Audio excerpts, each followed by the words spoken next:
آگے بڑھتے ہیں۔ حیدرآباد میں قدم گاہ مولا علی علیہ السلام کی زیارت کے لیے ہزاروں زائرین آتے ہیں۔ محرم الحرام میں عزاداروں کا رش بڑھ جاتا ہے۔ حیدرآباد سے عرفان آرائن کی رپورٹ دیکھیے۔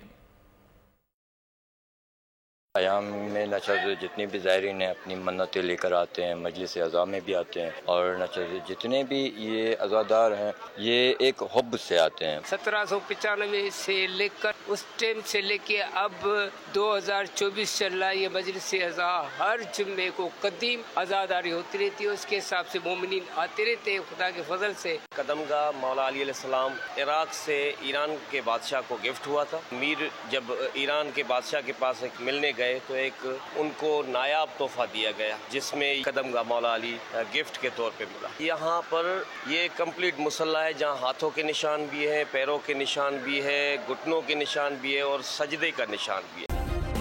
سبسکرائب کریں اور بیل دبائیں تاکہ کوئی خبر رہ نہ جائے۔